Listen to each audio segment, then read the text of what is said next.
Përshëndetje të dashur miq, dhe mirë se keni ardhur në Cookit. Sot do të përgatisim bashkë një super kek me limon. Del shumë i shijshëm të dashur miq dhe super i butë. Për këtë kek nuk do të përdorim gjalp, kësaj radhe do ta bëjmë me vaj dhe edhe pse është bërë thjesht me vaj dhe jo me gjalp, ka një shije fantastike, më besoni. Sekreti qëndron në salcen me të cilën do ta qullim pasi ta nxjerrim nga furra.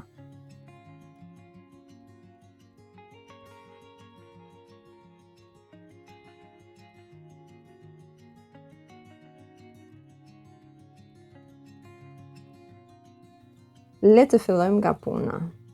Punën do ta fillojmë duke lyer kallëpin e kekut me gjalp dhe do ta vendosim në ngrirje. Unë kësaj radhe kam përdorur një kallëp betoni, por ju mund të përdorni çfaredolloje tave keku që ju përdorni zakonisht. Për gjatë gjithë kohës që ne do të përgatisim kekun, do të grim limonin, kallëpi le të rinë në ngrirje. Për këtë kek do të përdorim 2 kokrra limoni, pra do të përdorim lëkurën e 2 kokrave dhe lëngun e tyre. Pra, si fillim, grim me rende imët duke marrë vetëm pjesën e verdhë të limonit dhe jo pjesën e bardhë, sepse pjesa e bardhë është ajo që jep hidhësirë.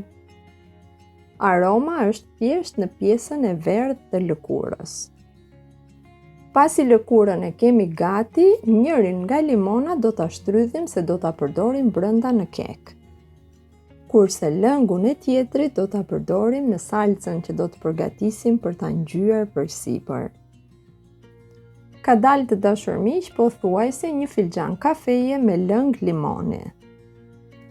Tashmë pasi çdo gjë kemi gati, le të fillojmë nga puna. Si fillim shtojmë sheqerin, thyejmë vezët dhe I rrahim mirë derisa shkuma e vezëve me sheqerin të fryhet, të dyfishohet. Gjithashtu të hapet pak në ngjyrë. Pasi vezët kanë ardhur në këtë pikë, do t'i shtojmë 1 gotë vaj. Të gjithë përbërësit I masim me të njëjtën gotë, të dashur miq. Gota që unë përdor është gotë 200 ml. Kur I shtojmë vajin, qumeshtin dhe lëngun e limonit, mikserin e kalojmë në rrahjen minimale, pra ja ulim shpejtësinë e rrahjes. Në total kam përdorur 3 gota miell, me të njëjtën gotë që kam matur dhe lëngjet, pra vajin dhe qumeshtin. Pas I shtojmë gotën e parë, I shtojmë dhe fryrsin për ëmbëlsire ose baking powder. 1 paketë 10 gramshe. Do t'i shtojmë gjithashtu dhe 1 maj luge kafeje me sodë buke. Trazojmë njërë si fillim gotën e parë të miellit me këto produkte, I shtojmë dhe gotën e dytë, e trazojmë sërish.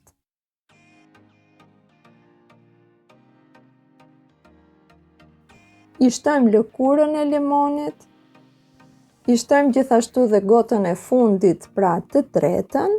Unë I kam shtuar gjithashtu pak lajthi të bluara dhe rrushë të thatë. Këto janë opsionale të dashur miq, sipas mundësive, nëse keni mund t'i shtoni, nëse nuk keni, dhe thjesht me limon ky kek është super I shijshëm.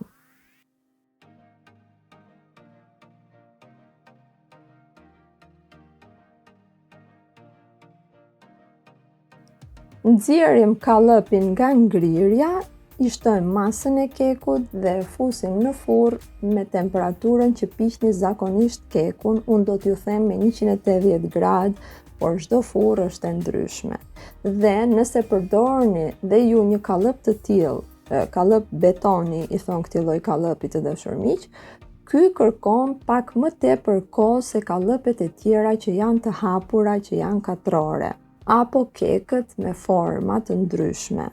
Sepse kekët me forma të ndryshme kanë atë brimën në mes, nxehen më shpejt, piqet më shpejt, kurse ky kallëp nga që është I ngushtë dhe I lartë kërkon një kohë më të gjatë pjekjeje. Keni parasysh që do ta caktoni nëse përdorni një kallëp të tillë gati 45 minuta dhe 15 minutat e fundit madje kallëpin mund ta ulni në fund të shkallës së sobës dhe t'i vendosni një letër pjekje përsipër. Thjesht 15 minutat e fundit, jo më shpejt. Që keku mos t'u digjet nga sipër, gjithashtu të piqet dhe të kullojë mirë brenda. Nëse do të përdorni një kallëp normal të kekut të zakonshëm apo një tavë të hapur katrore, një xham pra, jam e sigurt që një problem të tillë nuk do ta hasni. Pasi kekun e kemi futur në furrë, do të përgatisim salcen me të cilën do ta njomim përsipër, gjithashtu do ta zbukurojmë. Për këtë arsye do të përdorim 2 masa sheqerit të dashur miq, do të përdorim një gotë ku kam shtuar 2 lugë plot me sheqer pluhur, të cilën do ta njomim me pak lëng limoni dhe do të formojmë një masë kremoze me të cilën do ta spërkasim kekun përsipër.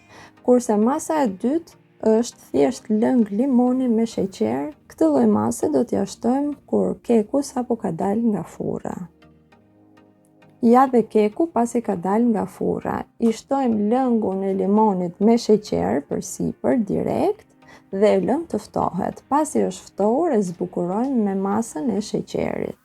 Ky është dhe rezultati të dashur miq, del fantastik. Ka një super shije, për këtë ju garantoj, dhe është super i butë. Siç e shikoni dhe nga brenda ka kulluar më së miri. Unë e kam pjekur pak më tepër se ç'duhet, sepse siç ju thash, kallëpi i betonit të dashur miq kërkon një afat më të gjatë kohor.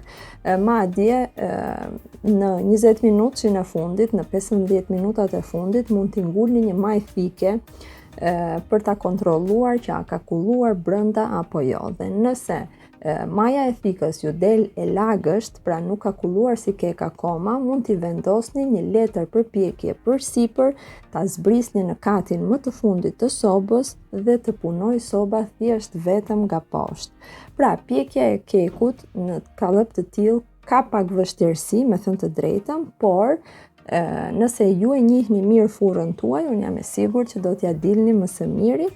Nëse nuk doni të rrezikoni me një kallëp të tillë, ju sugjeroj ta bëni në një kallëp katror me lartësi të mesme.